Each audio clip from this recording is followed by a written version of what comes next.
Paz del Señor, querida iglesia, tomen asiento. Tiene el privilegio de escuchar la palabra sentado. Amén. Gracias a Dios que es así. Amén. También estoy pensando mucho en eso. Bueno, hermanos queridos, estamos felices de poder estar en esta mañana fresquita en esta casa linda. Amén. Yo no entendía por qué no cerraban la reja o cerraban la reja, pero después me di cuenta que era por el frío que cerraba la reja. Que Dios nos bendiga en esta mañana. Vamos a la palabra del Señor. Quiero hablar en esta mañana sobre transformando la viña en huerta. Es un tema que me llevaría un buen tiempo, pero ya está el tiempo avanzado. No sé hasta dónde iremos. Se divide en tres partes y está basado en Primera de Reyes, capítulo 21. Primera de Reyes, capítulo 21, el versículo 1 y 2. Pero antes que yo hable sobre el tema, quiero decir algunas cosas. Y vamos a trabajar un poquito con el libro de Reyes. Por ejemplo, usaremos también el capítulo 16, porque a veces hay personas que anotan y quieren saber dónde está escrito lo que está escrito. Yo le animo a ir al seminario, hermano. Yo le animo a ir al seminario. No va a aprender todo lo que quisiera aprender, pero nos evitamos unos cuantos contratiempos y dolores de cabeza. Es muy bueno, hermano, es muy bueno entender las Escrituras y después también poder exponerlas. Eso hace muy bien. Entonces, quiero hablar sobre transformar la viña en huerta. Entonces vamos a hablar sobre Acab, el rey de Israel, que era un rey muy malo. Y como si le faltaba algo más, se casa con Jezabel. Y ahí completó. Era el dúo perfecto. Era como algunos gobiernos en algunos países, decir así disfrazadamente, que el matrimonio era el excelente orquestador de todo lo que usted se puede imaginar. A buen entendedor, pocas palabras. Entonces este rey Acab dice en Primera de Reyes, capítulo 16, versículo 30, que él era malo. En el versículo 31 dice que él se casa con Jezabel. Así que ahí tiene la referencia de lo que le estoy diciendo, porque necesito avanzar en esta mañana. Y Nabot era lo contrario a Acab. Nabot temía a Dios, temía su palabra, temía la Escritura. Y Nabot tenía una viña en la cual Acab colocó sus ojos. Y él quería la viña a toda costa.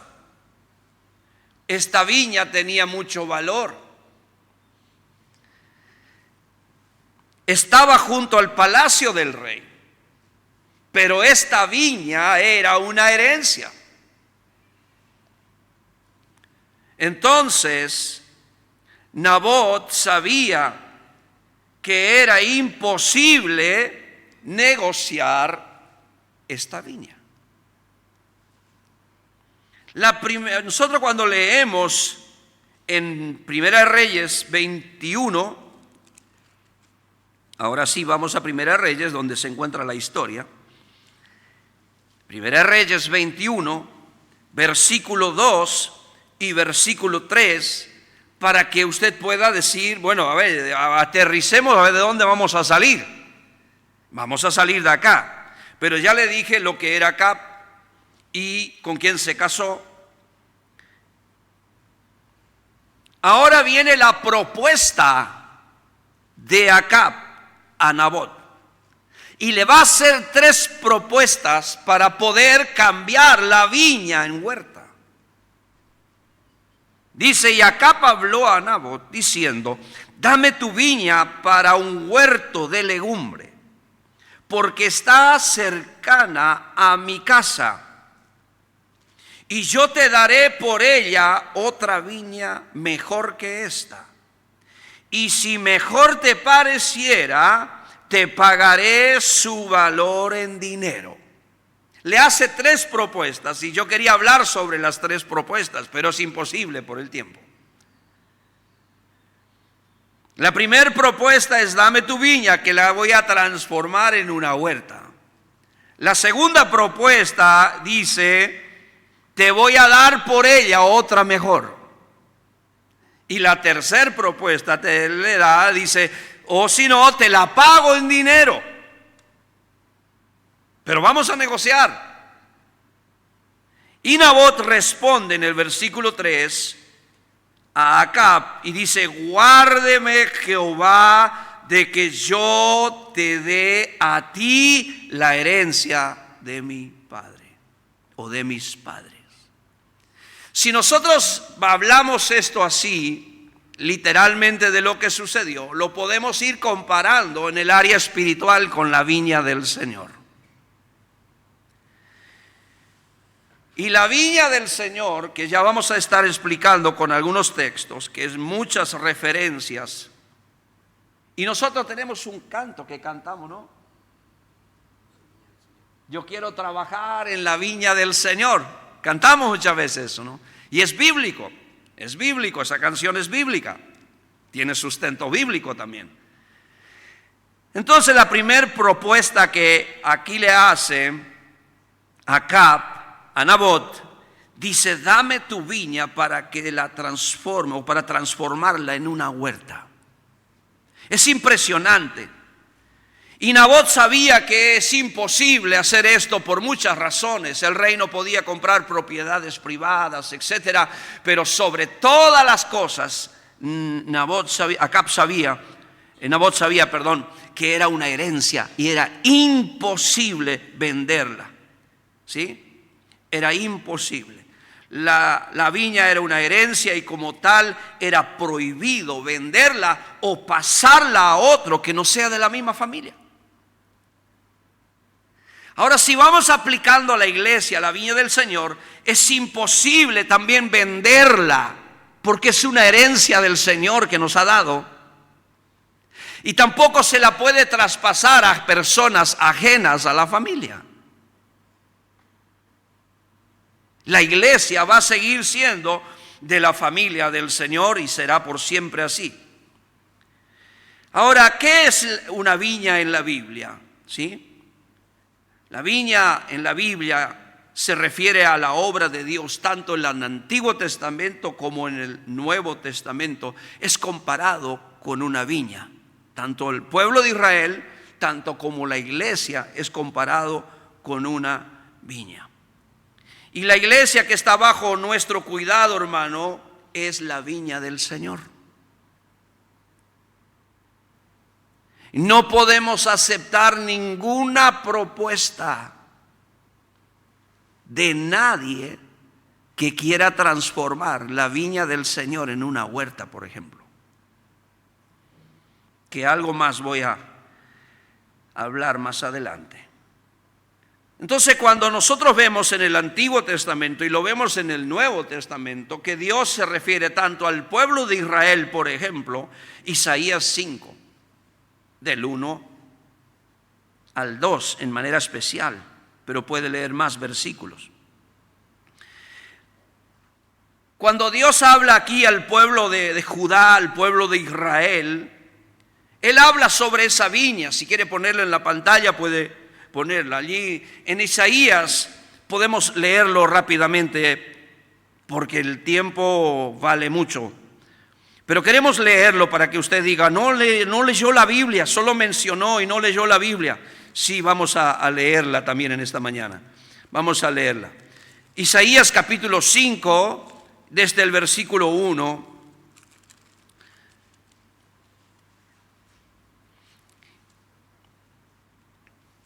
Ahora cantaré por mi amado, el cantar de mi amado a su viña. Tenía mi amado una viña en un en una ladera fértil. La había cercado, despedregado y plantado de vides escogida. Había edificado en medio de ella una torre y hecho también en ella un lagar. Y esperaba que diese uvas, y dio uvas silvestres. ¿A quién está hablando Dios aquí? Está hablando al pueblo de Israel y le está hablando como una viña y está hablando todo lo que Él ha hecho. Y hace una pregunta en el versículo 4, dice que esperaba que diese uvas y dio uvas silvestres. No dio el resultado que Dios esperaba la viña, que el Señor ha hecho todo por ella. Y luego Él hace una pregunta: ¿qué más podría hacer yo por ella que no he hecho? Ahora, si yo miro aquí todo lo que el Señor hizo por Israel y todo lo que el Señor hizo por nosotros, podemos decir que el Señor hizo mucho más por nosotros que por Israel. No que Dios haya despreciado a Israel, pero Dios también hizo lo suficiente con Israel para poder salvarlos y para que ellos entendieran que Dios lo amaba. Incluso Jesús, cuando vino, le dice: Jerusalén, Jerusalén, cuántas veces quise juntarte como la gallina junta sus polluelos debajo de sus alas, y no quisiste. Qué duro el ser humano, ¿no? Ahora, Dios hizo muchísimas cosas con Israel y agotó todos los recursos, podíamos decir, aunque Dios nunca se agota. Pero humanamente hizo todo por ellos. Pero Dios dejó bien en claro: yo quise, el que no quiso eran ustedes. Y Él esperó, realmente esperó. Y si usted va a analizar, esto debería ser un poco más despacio.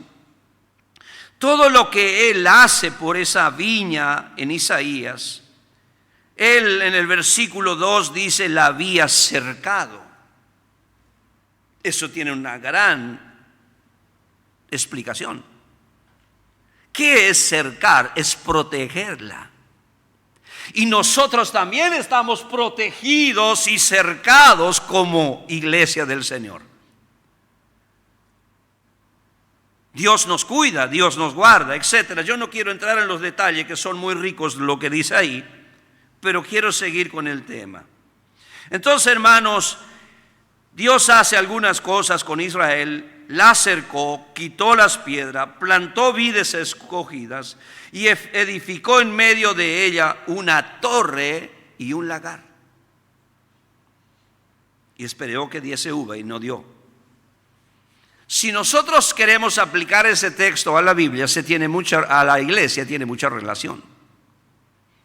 La vid y la torre, de donde se controla la viña, es este lugar. Esta es la torre de donde se controla la viña. Y ese es el lagar de donde salen los frutos, donde las vidas son, ¿cómo podríamos decir? Sí, pero en una forma figurativa, hermano. No vaya a querer aplicar cosas que se escuchan por ahí que aplican literalmente. No son así, hermano. Son muchas figuras en la Biblia. No puedes aplicar cosas literalmente. Tienes que interpretar si es una figura, si es una metáfora, si es una hipérbole. No puedes agarrar un texto y leerlo así y decir: esto va a ser así. Porque ahí yo le estaba por dar que me dieran una explicación sobre cosas que a veces se interpretan de una manera que no se puede literalmente aplicar. No se puede. Hay que tener respeto hacia la palabra para que podamos explicarla correctamente. Entonces, hermanos, Dios hace todas estas cosas con Israel. Y la propuesta de este rey Acab era terrible, porque era imposible que pudiera ceder a la oferta de este hombre, porque ya dijimos que la viña estaba bajo el cuidado y él tendría que protegerla, y Acab quería a toda costa la viña de Nabot. Seguimos un poquito más en esta mañana.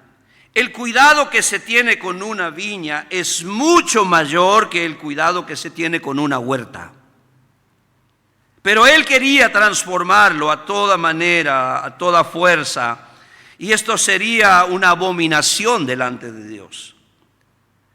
Dios hizo muchas cosas con la viña y seguirá haciendo esas cosas correctas con la viña para que la viña produzca el fruto verdadero que Dios quiere que produzcamos. Hoy hay una lucha como iglesia, como viña del Señor, poder mantenerla como una viña.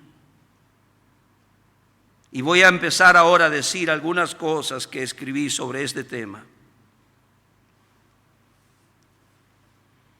Pastorear implica proteger, vigilar y cuidar la viña del Señor. Y hoy muchos están haciendo esto de cualquier manera. Y tenemos que entender que la iglesia es una viña y no una huerta.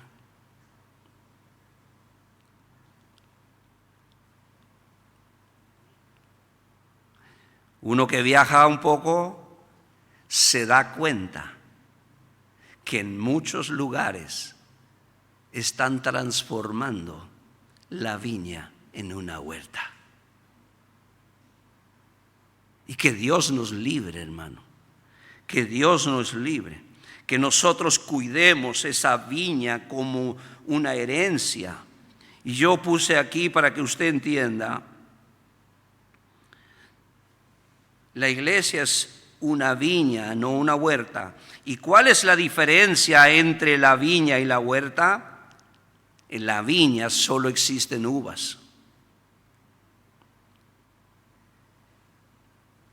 Pero en una huerta puedes plantar de todo y todo mezclado y no hay problema. Pero en una viña solo existen uvas. Bueno, tenemos nosotros los cristianos algunas explicaciones y decimos que en la viña del Señor hasta uva existe. Por ahí hay esos refranes, ¿no? Pero queridos hermanos, querida iglesia, espero que usted me entienda que estamos viviendo en un tiempo donde hay muchas propuestas con la viña del Señor. Y el que no esté firme o no esté entendiendo lo que realmente significa la viña del Señor, y a veces el sacrificio que hay que hacer para mantener la viña, entonces es más fácil comenzar a negociar y hacer de la viña una huerta, donde todo vale, donde todo se puede, no importa. Pero quiero decir que para mantener una viña hay que hacer un esfuerzo impresionante, y eso es lo que Dios nos ha llamado a hacer, a cuidar la viña del Señor. Estamos trabajando en la viña del Señor.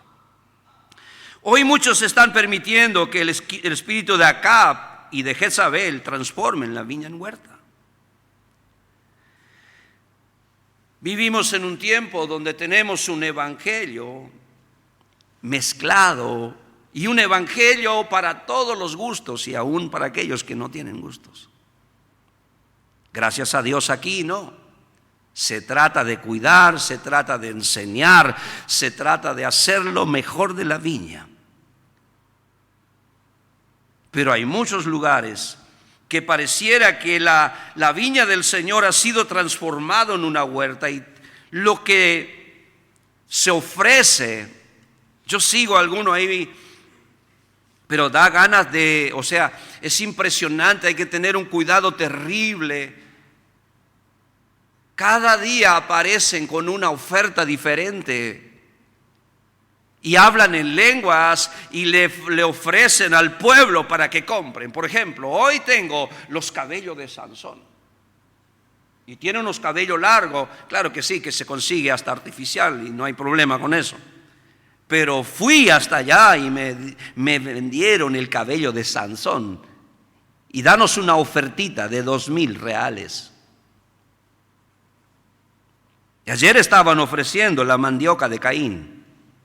No, es terrible, la mandioca de Caín. Fui hasta allá y saqué mandioca de Caín, y acá está la mandioca de Caín. Y si usted va a comer la mandioca de Caín, Dios mío, y es impresionante. Yo digo, todos los días ofreciendo una mercadería diferente a la gente. Yo digo, ¿será que tendrán algunos desquiciados que los comprarán?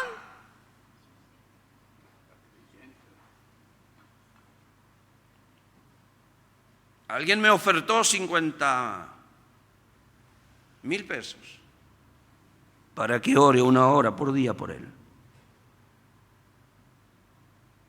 No lo he respondido, porque eso sí que está jodido, 50,000 pesos por 1 hora. Oras 2 horas, 100,000 pesos. Si me dices que oras 2 horas, yo te pago 100,000. Me lo hicieron, hermano, no estoy hablando pavada. Entonces, ¿qué estamos haciendo? Estamos transformando el espíritu de Acab, el espíritu de Jezabel. Quiere que nosotros comencemos a negociar. ¿A quién no le vendría bien en una semana, horas tranquilamente, 2 horas? Te ganas 100,000 por semana. ¿Cuánto quieren 100,000 por semana? Saca la cuenta en un mes. ¿Cuántas semanas hay en un mes? Más fuerte que no escucho. ¿Y 4 por 2? ¡Qué lindo sueldo, hermano! Solo orar. No, el espíritu de Acab está terrible. Y de Jezabel también. Entonces, cuando yo miro todo esto, a veces le paso a algunos pastores, porque esto está en portugués, gracias a Dios que son de Brasil. Pero es terrible, hermano, lo que ofrecen. Es una locura. Y hablan en lengua y le pregunta a la esposa, que es una obispa, pero creo que es una avispa más que nada.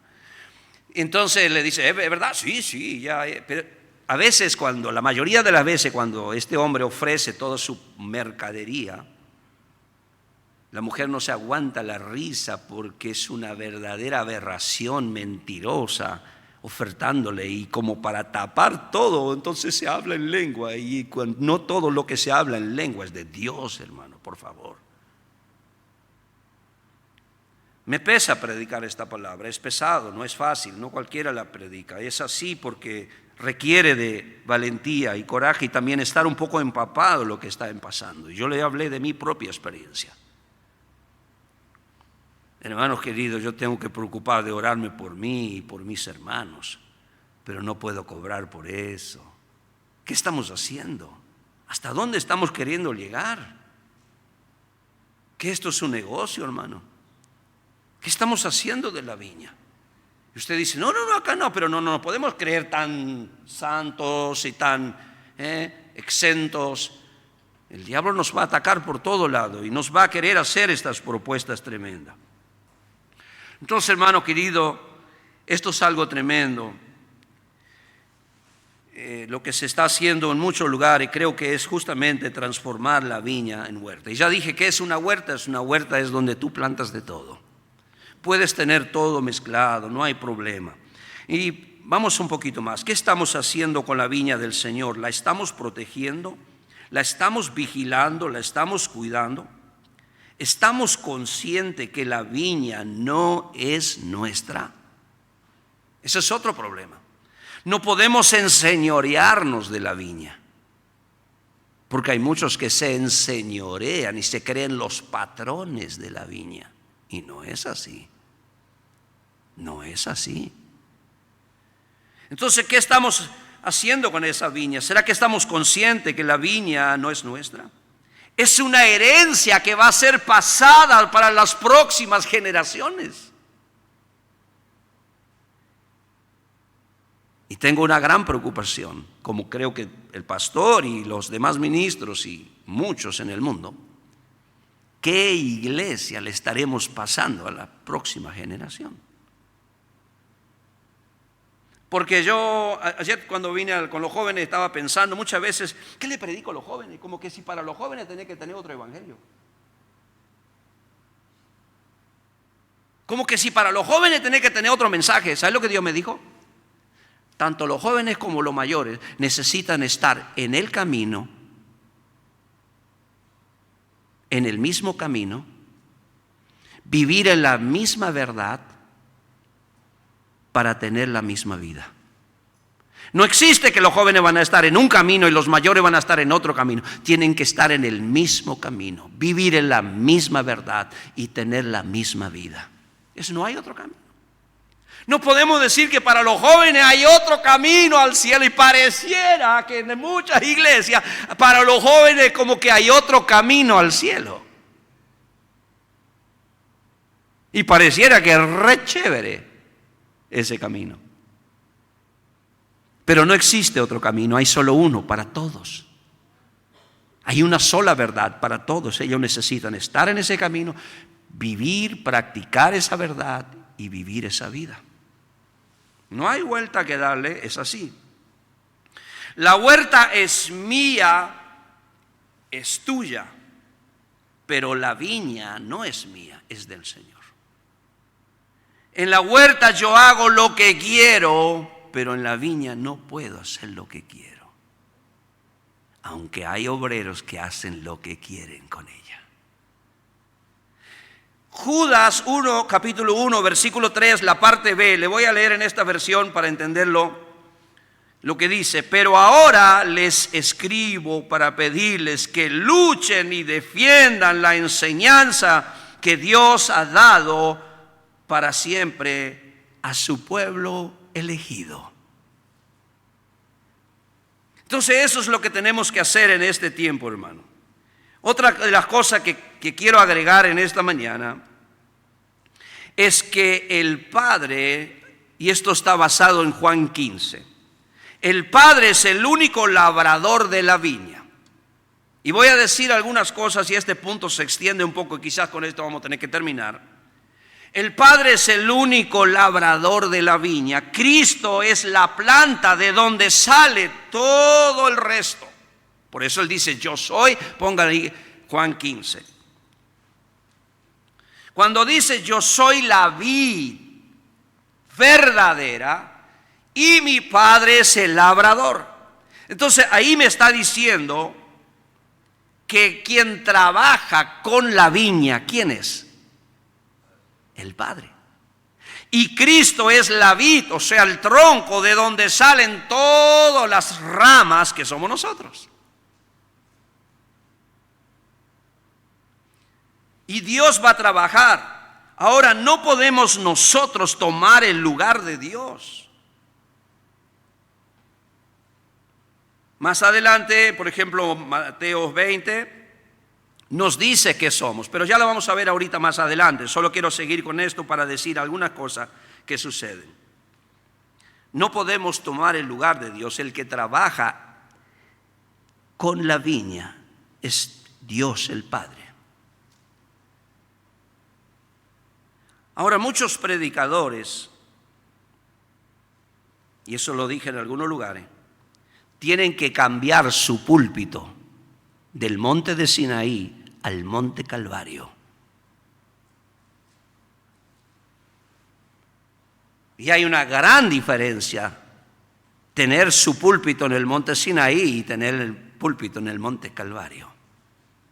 Y muchos predicadores toman el lugar de Dios y del Espíritu Santo y pareciera que tienen que raspar la herida de los que sufren. Raspar la herida de una manera terrible detrás de los púlpitos porque piensan, eso es lo que hay que hacer. Hay que hacer sangrar la herida de la gente para que vean su terrible miseria. ¿Eso es necesario? Es necesario rasparle la herida, y no digo que si estás predicando y Dios toca a la gente y trabaja con la gente, porque esa es la forma que lo hace. Ya fue algo dicho hoy que Dios trabaja a través de la disciplina, etcétera, todo eso. Pero yo no necesito tomar el lugar de Dios, y más si tengo conocimiento de alguna cosa. Yo le dije cuando di un estudio bíblico en Brasil para obreros, le digo, escúchame, si vos escuchás algo entre semana, que el domingo no sea el tema en el púlpito, por favor. Porque muchos predicadores lo hacen, se enteran de algo y ese es el tema el domingo. Y la gente sabe, y hay gente herida, hay gente lastimada, y ahí tiene que venir el buen samaritano y echarle aceite en la herida, suavizarla primero para después empezar a trabajar. Ahora, imagínate cómo se siente una persona que le pasó algo de lo que usted se imagine, y viene al culto, y el domingo le dan. Lo único que está haciendo ese predicador es raspar la herida y infectarla peor, en vez de transmitirle una palabra que le traiga consuelo, que no es el fin del mundo, que nos puede pasar, pero Dios está para ayudarnos. Sé que no es un tema para decir amén, hermano. Está prohibido. Es difícil hablar de esto. Pero hay muchos lugares que te da gana de decir, hermano, deja de hablar. Saca tu púlpito del Sinaí, ponele en el Calvario. Porque hay puro predicadores, puro juicio. Pero yo quiero, y yo también iba a decir en esta mañana, hermano, si le decís un problema a la gente, dale la solución. Si le decís un problema a la gente, si le transmitís un problema a la gente, que va a suceder esto, pero dale la solución de eso también. Entonces eso también tenemos que aprender. Entonces esto es tremendo para que nosotros podamos entender que la viña no es mía y la viña es del Señor. Y el que trabaja en la viña, como dice el texto, es el Padre. Dios trabaja con la viña, la poda, la limpia, la purifica, la abona, para que dé más y más fruto. Y muchas veces Dios poda de nosotros lo que realmente, y a veces en la poda de nuestra vida, duelen las cosas. Porque Dios tiene que tratar muchas veces con nosotros, pero es Él el que está tratando con nuestras vidas. Cuando nosotros leemos un texto en ese texto que está ahí en Juan 15, el versículo 2, en la Nueva Traducción Viviente dice, vosotros estáis podados por la palabra de Dios. Pero ¿quién es el que poda? La palabra. Yo hablo la palabra y yo no sé lo que Dios está tratando con ustedes. Cuando los hermanos predican la palabra, yo no sé lo que la palabra está tratando en tu vida y en mi vida. No soy yo el que me tengo que meter y a ver si ¿cuál es tu problema o cuál es tu situación? Deja que el Espíritu Santo y la palabra individualmente en la conciencia trabaje de una manera como solo Dios lo sabe hacer. Muy bien, seguimos un poco más. Entonces Dios es el que limpia, el que poda, el que purifica. Y como dice el Espíritu Santo, o refiriéndose al Espíritu Santo, déjala un año más. Déjala un año más. Yo voy a cavar alrededor, voy a abonarla, y si diere fruto, entonces está bien, y si no. Y Dios va a agotar todos los recursos para que nosotros produzcamos realmente los frutos que Dios quiere que hagamos. ¿Cuál es nuestra función en la viña? Dios trabaja con su viña, nosotros trabajamos en su viña. Somos responsables de cuidar, de vigilar, de proteger o defender la viña y tratar de que produzca los frutos, cuidar la cosecha que se está formando para que Dios pueda recibir el gran resultado. Mateo 20, versículo 1, dice allí bien claro cuál es nuestra función. Porque el reino de los cielos es semejante a un hombre, padre de familia, que salió por la mañana a contratar obreros para su viña. ¿Qué hizo Dios? Contrató obreros. ¿Qué somos? Trabajadores de la viña. No somos dueños. somos trabajadores.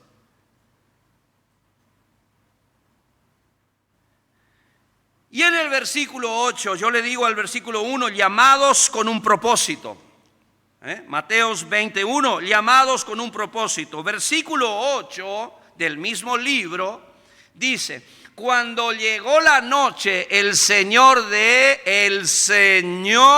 la viña dijo a su mayordomo: llama a los... esos somos. ¿Para qué nos llama? Para pagarles el jornal. Entonces en el versículo 1 somos llamados con un propósito. Versículo 8, recompensados por cumplir el propósito de Dios. Pero si usted va a leer los textos, y en toda la Biblia usted va a encontrar que Dios es el dueño de la viña, no soy yo. Nadie es el dueño. Pero hay muchos por allí que por allí quieren como enseñorearse y hacen lo que se le parece con la viña del Señor, pero van a tener que dar cuenta un día delante de Dios. Ya dije que el versículo 1 de ese mismo libro nos dice que llamó a sus siervos a la viña. Así que si estamos en su viña es porque Él nos ha llamado y acá estamos para servirle. Pero va a pasar el día y va a llegar la noche de nuestra vida donde Dios nos va a llamar para recompensarnos. Y yo creo que Dios le va a preguntar: ¿qué hiciste con mi viña?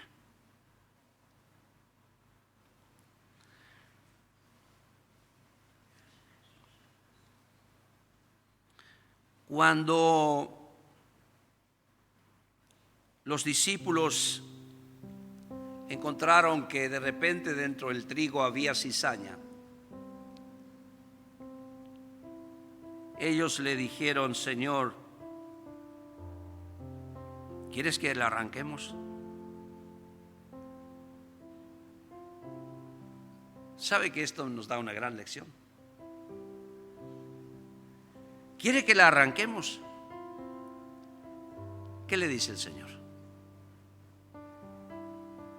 Habla el dueño y dice: no. El dueño sabe un poco más que nosotros. Nosotros queremos arrancar enseguida. Y hay muchos que les gusta arrancar. Hay otros que son especialistas en arrancar. Y yo creo que eso que les gusta arrancar porque se creen dueño. Porque escuche una cosa: si ni el dueño permitió que se arrancara la cizaña, ¿quién somos nosotros? No me malentienda. No me malentienda. Porque Dios le está diciendo, Él como dueño del campo sabe realmente un poco más que los labradores. Y el por qué le está diciendo, ¿por qué le está diciendo a ellos que no arranquen la cizaña? ¿Por qué? La cizaña se parece mucho al trigo, pero ese no es el problema. Uno, puede ser un problema. ¿Cómo? Ese es el problema. Se puede arrancar trigo y es ahí voy. Pero el Señor, el Padre de la tierra, cuando los discípulos ven que las cizañas están haciendo en el trigo, ellos dicen: Señor, queremos muy serviciales los obreros, muy dispuestos a hacerlo. Pero el Señor, que sabe más, que hay quien hay que escucharle, le dijo: no lo arranquen. ¿Sabe por qué? Porque si ustedes van a arrancar la cizaña, van a arrancar el trigo también. Lo que pasa, hermano, que cuando uno estudia un poco, te enseñan que la cizaña es muy maléfica. Ella se entrelaza en las raíces de la otra planta. Se teje entre el trigo. No solo que se parece, sino que se teje. Y automáticamente cuando lo va a arrancar, la malicia de la cizaña va a hacer que arranque trigo.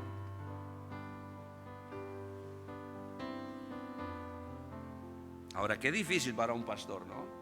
Para alguien que está al frente de la obra, tiene una cizaña ahí adentro y no puede arrancarla, porque él hace así y mueve toda la parentela. Y usted ve la raíz por donde está entrelazado, ¿no? El amigo con el amigo y todo. De eso se trata. Que a veces, como Jesús dijo, hay que dejar la cizaña en el trigo. Porque cuando se levanta uno de la familia, tic, tic, tic, se van toda la familia prácticamente. Ahí hay cizaña. ¿Qué dijo Rubén? Escuchá lo que te digo en esta mañana. Cuando se va uno de la iglesia y se va al otro, y se va al otro de la familia, se va al otro, ahí no hay trigo, ahí hay cizaña. Porque las raíces del parentesco hizo que cuando uno se fue, arrastraba todo el resto. Ahora arranque un trigo y usted va a ver que no arranca otro trigo. Porque el trigo se sustenta personalmente. El trigo no se anda metiendo donde no le corresponde. ¿Qué duro lo que estoy diciendo? Puede ser. Pero cuando usted ve que en una familia o de repente de la iglesia se van 2, 3 familias, que Dios te ayude, porque ahí no hay trigo, ahí hay cizaña.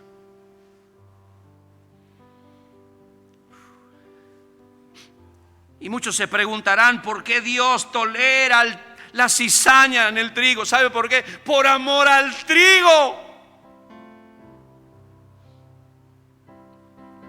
Yo no estoy autorizado para arrancarlo. Cuando Dios dijo, déjala hasta la cosecha, porque cuando llegue la cosecha, yo no tengo problema con eso. Yo sé exactamente lo que voy a hacer con el trigo y lo que voy a hacer con la cizaña. Ustedes sigan trabajando, no estén paralizados porque hay cizaña. Cizaña siempre va a haber.